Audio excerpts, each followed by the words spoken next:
Kami persembahkan program Santapan Rohani terambil dari 1 Petrus pasal yang kedua ayat yang ke-11 sampai dengan ayat yang ke-21. 1 Petrus pasal yang kedua ayat yang ke-11 sampai dengan ayat yang ke-21.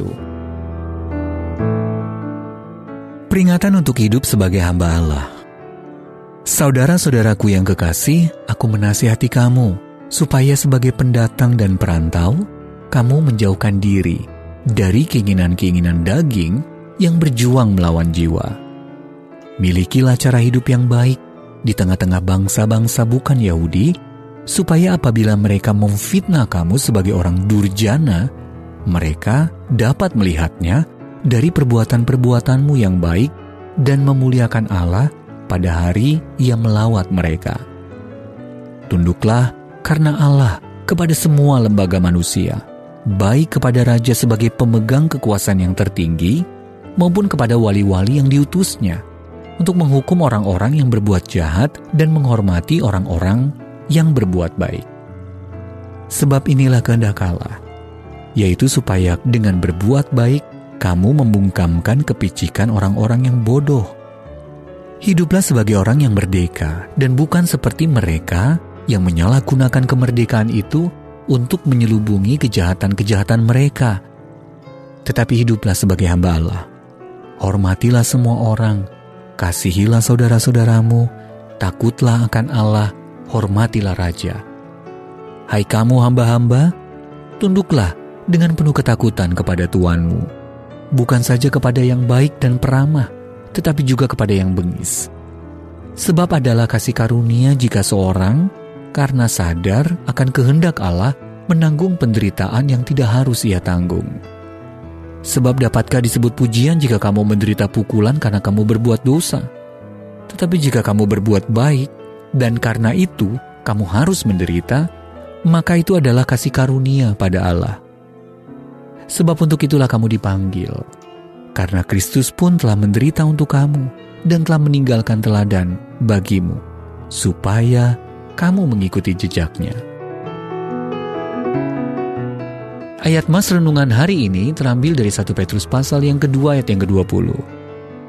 Jika kamu berbuat baik dan karena itu kamu harus menderita, maka itu adalah kasih karunia pada Allah.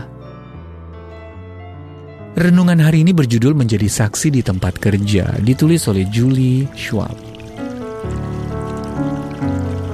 Apakah kamu masih kecewa karena saya ingin mengurangi jumlah orang dalam divisi favoritmu?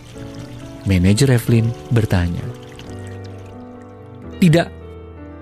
Evelyn mengatupkan rahangnya kuat-kuat. Ia frustasi karena manajernya seolah menjadikan hal itu sebagai gurauan.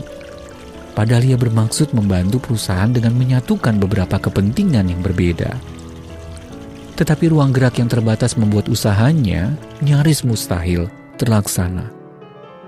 Evelyn menahan air mata, tetapi memutuskan untuk melakukan apapun yang diminta manajernya. Mungkin ia tidak bisa mewujudkan perubahan yang diharapkan, tetapi ia masih dapat melakukan pekerjaannya sebaik mungkin.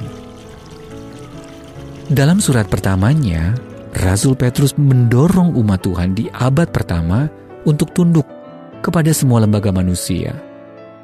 Memang tidak mudah menjaga integritas dalam situasi kerja yang sulit. Akan tetapi Petrus memberi kita alasan untuk terus berbuat baik. Milikilah cara hidup yang baik di tengah bangsa-bangsa bukan Yahudi, supaya apabila mereka memfitnah kamu sebagai orang durjana, mereka dapat melihatnya dari perbuatan-perbuatanmu yang baik dan memuliakan Allah. Ayat yang ke-12. Selain itu, cara hidup tersebut membantu kita memberikan teladan hidup benar bagi orang-orang percaya lain yang menyaksikannya. Jika kita benar-benar berada dalam situasi kerja yang tidak sehat, mungkin langkah yang terbaik adalah meninggalkannya.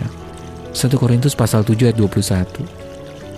Namun dalam lingkungan kerja yang sehat, dengan pertolongan Roh Kudus, kita dapat terus berbuat baik dalam pekerjaan kita, sambil mengingat bahwa itu adalah kasih karunia pada Allah.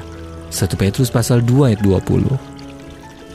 Dengan tunduk kepada otoritas, kita memiliki kesempatan untuk memberi orang lain alasan untuk mengikut dan memuliakan Allah. Apa yang biasanya Anda lakukan ketika berada dalam situasi sulit di bawah otoritas orang lain? Dan apa yang mungkin dikerjakan Allah dalam diri Anda melalui semua itu? Bapa Surgawi, tolong aku untuk terus memuliakan-Mu saat merespons para pemegang otoritas, meski situasi yang kuhadapi tidak mudah. Mampukan aku untuk hidup memuliakan-Mu dari hari ke hari.